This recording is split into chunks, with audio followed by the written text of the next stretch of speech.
It was a stormy night in the quiet suburbs of Birmingham. Julia, a 50-year-old single mother, had just finished cleaning up the kitchen. Her 20-year-old son Ryan was home for the holidays from university. The two hadn't spent much time together lately, and Julia often found herself missing the little boy who used to cling to her side at around 1 a.m. As rain lashed against the windows, Julia heard a soft knock at her bedroom door. It opened slowly, and there stood Ryan, looking restless and troubled. "Can I talk to you, Mom?" he asked. Julia nodded and moved aside, letting him in. "Everything all right?" Ryan sat on the edge of her bed, hesitating. His voice trembled. "I know this might sound strange, but tonight I felt like I had no one else to talk to. I feel lost, Mom, alone."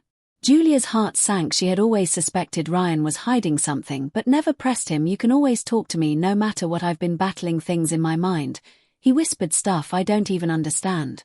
As the clock ticked past 2 a.m., the storm outside raged louder, but inside that room a different kind of storm was brewing, the kind made of buried emotions, years of silence and wounds unhealed.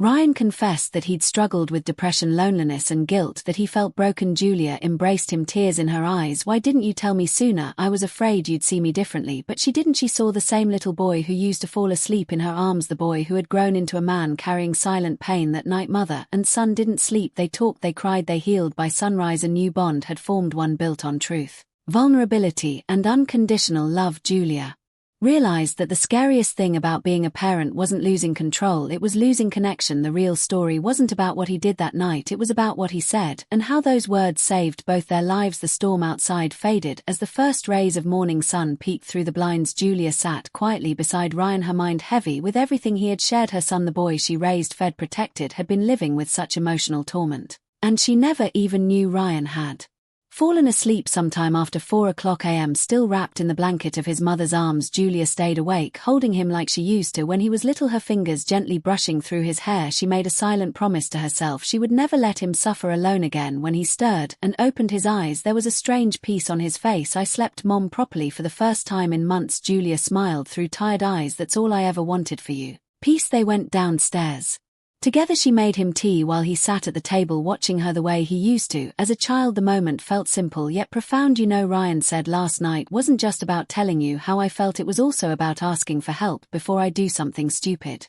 Julia froze. "What do you mean?" He looked down. "I thought about ending everything. I had it all planned. I just needed someone to stop me, and you did." Tears welled up in her eyes and she rushed to his side, hugging him tight. "No, Ryan, no more silence, no more pretending. We're going to face everything together." That morning they made a decision. Ryan would see a therapist. Julia would take time off work to be more present. They both agreed to build their bond back. No more distance, no more unspoken pain. Days turned into weeks and the transformation was slow but steady. Ryan smiled more. Julia slept better. They talked every night, even if just about simple things. One evening as they sat on the porch watching the stars, Ryan turned to her. "Mom, you didn't just save me, you reminded me who I am." She held his hand and whispered, "And you reminded me what it means to be a mother." Ending line for YouTube narration. Sometimes the deepest moments happen not in the daylight but in the quiet stormy nights when two broken hearts finally